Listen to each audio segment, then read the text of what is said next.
They say if you hear anklets jingling in the dead of night, you must never turn around, because it might be her, the dancing lady, and once you see her face, you will never be free.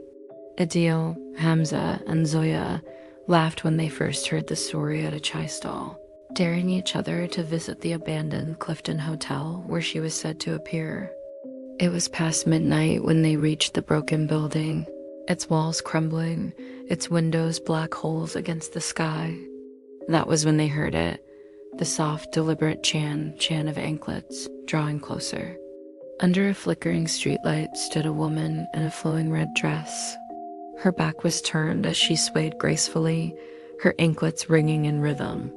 At first, she looked almost beautiful. But when Hamza lifted his phone to record, she froze, then turned slowly, her smile stretching wider and wider until it ripped across her cheeks, exposing jagged teeth. Zoya screamed, and the woman spun violently, her dress flaring, the jingling exploding into a deafening storm. The three friends ran, the sound of anklets chasing them through the streets. They thought they had escaped, but the nightmare followed them home. Adil began hearing anklets circling his room every night. Hamza saw glimpses of a red dress in mirrors and shadows.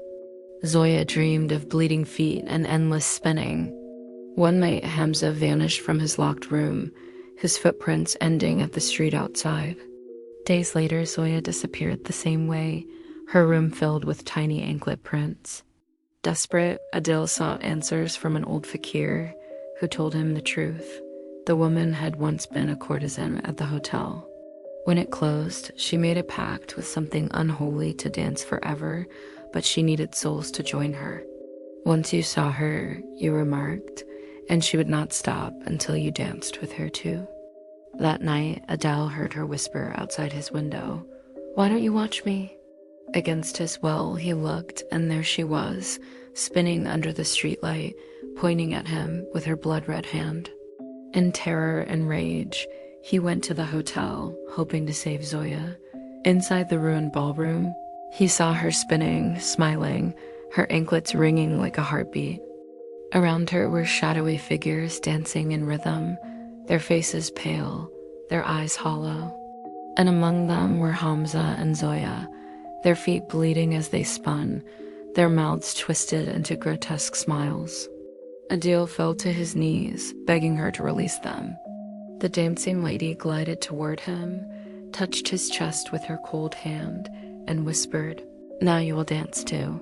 His body rose, jerking at first, then moving smoothly, pulled into her rhythm. His feet bled, his smile stretched, and soon he was one of them spinning forever in the cursed ballroom. If you ever pass the Clifton Hotel at night, you may hear faint music on the wind, the jingling of anklets, and laughter that is not human. Look too closely, and you may see her spinning endlessly in red, surrounded by the souls she has claimed.